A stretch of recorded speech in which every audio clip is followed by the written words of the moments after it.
But while new species were quickly evolving to exploit the opportunities a changed world provided, in one sheltered corner of the world, some of the very oldest mammals had already claimed their place in the new world order.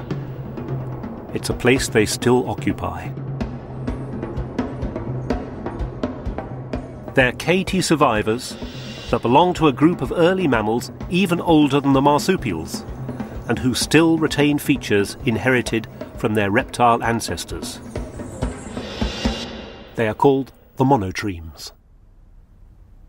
Duck-billed, beaver-tailed, otter-footed, seal-bodied, it's no wonder 18th century naturalists thought the platypus to be a mythical chimera, a creature stitched together by unscrupulous taxidermists that couldn't possibly be real. But now I'm off to find one. So this is my third time in Warrawong, and I haven't yet seen a platypus. All right, like this today. So we must be very careful in describing them as in any sense primitive, because in a way they're exquisitely adapted. They are, definitely, yeah. Over 100 million years these animals have been around for, and they're really great at hiding, so that's probably one of the reasons you haven't seen them yet. And so yes, I'm sure. The habitat here in the Warrawong Nature Sanctuary is much as it is in the wild, which is ideal for the privacy-loving platypus.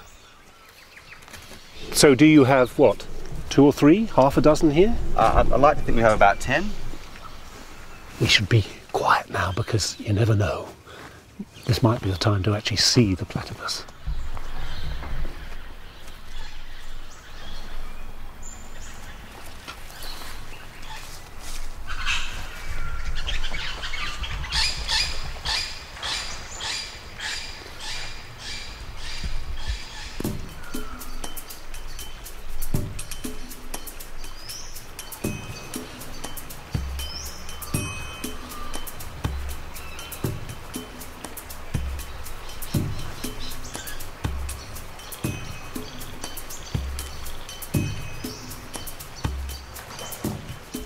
I can see some ripples down there.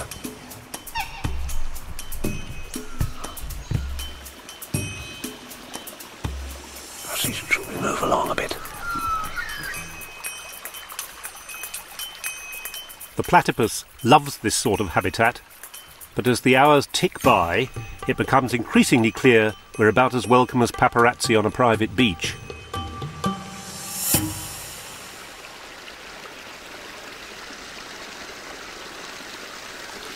It's very discreet, you have to say.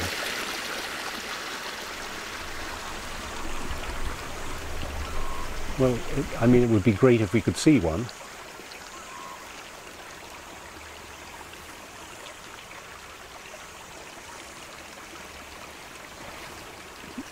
Could that be one?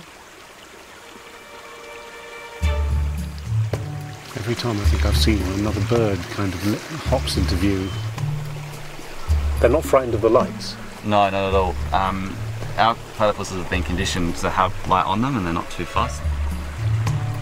Then, finally, after 18 years and nearly 5 hours, I see the platypus. There we go. There it is again.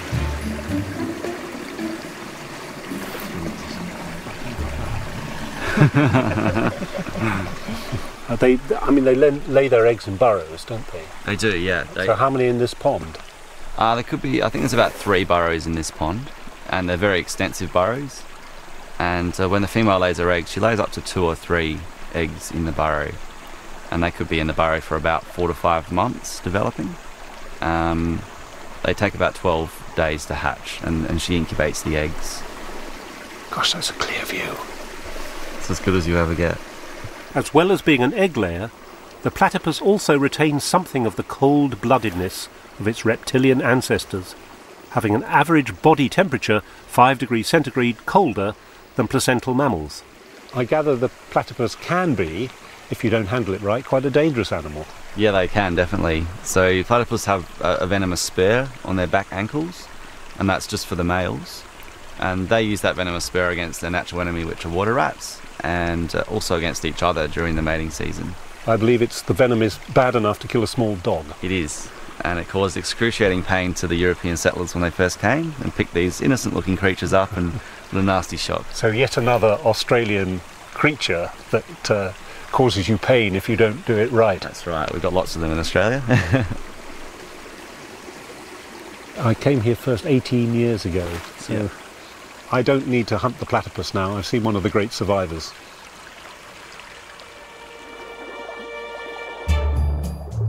The platypus might not be an obvious survivor, but its ancestors, swimming, burrowing creatures that rely on smell and